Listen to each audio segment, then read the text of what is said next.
بسم اللہ الرحمن الرحیم۔ السلام علیکم ورحمۃ اللہ وبرکاتہ۔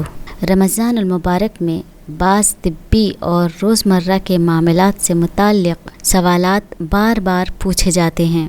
آئیے چند اہم مسائل ہم سمجھ لیتے ہیں۔ اگر روزے کی حالت میں ناک کے اوپر یا اطراف میں وکس بام لگا لیا جائے تو روزہ درست ہے۔ اسی طرح اگر اس کی خوشبو محسوس ہو لیکن اس بام کے ذرات ناک کے اندر داخل نہ ہو تو روزہ فاسد نہیں ہوگا۔ روزے کے دوران کسی نے انجیکشن لگوایا یا ڈرپ لگوائی تو روزہ نہیں ٹوٹتا، البتہ بلا ضرورت محض طاقت کے لیے گلوکوز لگوانا مکروہ ہے۔ شوگر یا کسی اور ٹیسٹ کے لیے خون نکلوانا جائز ہے، اس سے روزے پر کوئی اثر نہیں پڑتا۔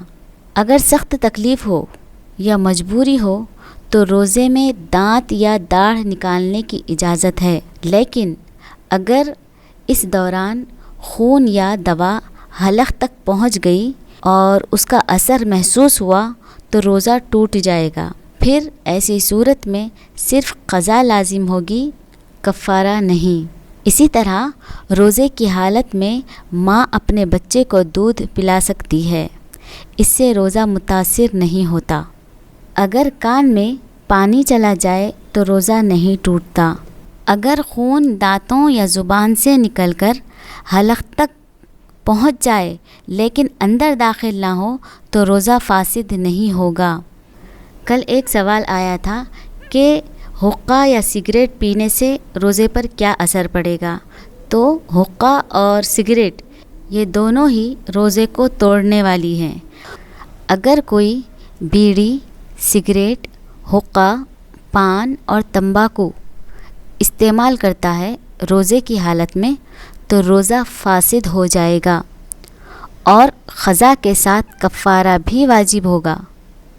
چونکہ یہ چیزیں بطور لذت کے پی جاتی ہیں، اسی لیے روزے کی حالت میں کوئی اگر بیڑی یا سگریٹ پیے یا پان اور تمباکو کا استعمال کرے تو روزہ فاسد ہو جائے گا اور قضا کے ساتھ ساتھ اس پر کفارہ بھی واجب ہوگا۔ یہ تمام مسائل فقہ کی معتبر کتابوں کی روشنی میں حضرت مولانا مفتی شوکت ثنا صاحب استاذ جامعہ عائشہ نسوان کی تحقیق اور ترتیب سے پیش کیے گئے ہیں۔ اللہ تعالی ہمیں صحیح مسئلہ سمجھنے اور اس پر عمل کرنے کی بھرپور توفیق عطا فرمائے، آمین۔